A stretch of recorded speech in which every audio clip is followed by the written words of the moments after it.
మనుషులంతా ఒక్కటే, మన రూపాలే వేరంట. దేవుడు చేసిన సృష్టిలో ఎక్కువ తక్కువ లేదంట. కంటికి కనిపించే రంగును చూసి మనసుల మధ్యన గోడలు కట్టే వింత సమాజం ఇదంట.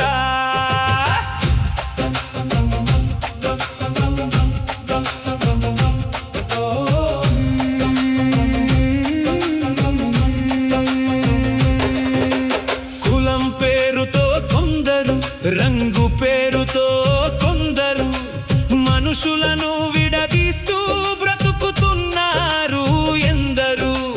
పైకి నవ్వుతూ పలకరించిన లోపల వివక్ష చావదులే.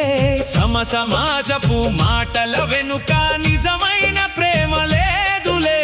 కంటికి కనిపించే రంగును చూసి మనసుల మధ్యన గోడలు కట్టే వింత సమాజం ఇదంట.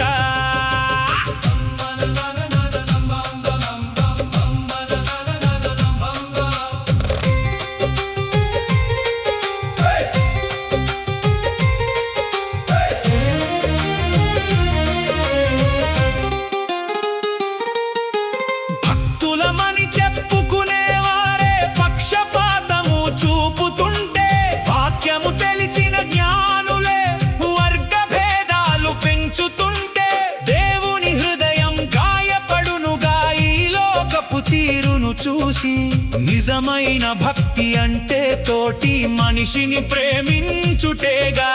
చేతిలో బైబిల్ పట్టుకు తిరుగుతూ తోటి మనిషిని తక్కువ చూసే కపట భక్తి ఇదంట. కంటికి కనిపించే రంగును చూసి మనసుల మధ్యన గోడలు కట్టే వింత సమాజం ఇదంట.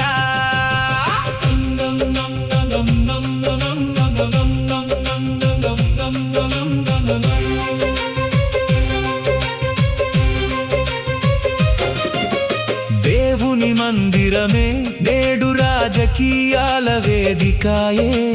కులాల గ్రూపుల గొడవలతో పరిశుద్ధత పక్కకు పోయే.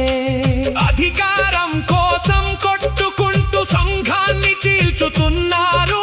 క్రీస్తు శరీరపు అవయవాలనే ముక్కలు ముక్కలు చేస్తున్నారు. ప్రేమను పంచే గుడిలోనే పగను పెంచే పడగలు లేస్తూ విశ్వాసమే నాశనమవుతోందంట. కంటికి కనిపించే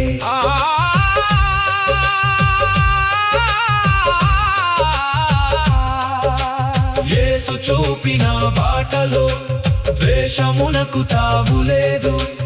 ఐక్యతతో మనముంటే సమాజానికి కొరత లేదు.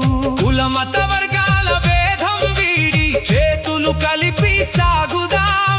నిష్కపటమైన ప్రేమతో దేవుని నామం ఘనపరుచుదాం. భేదాలన్నీ పక్కన పెట్టి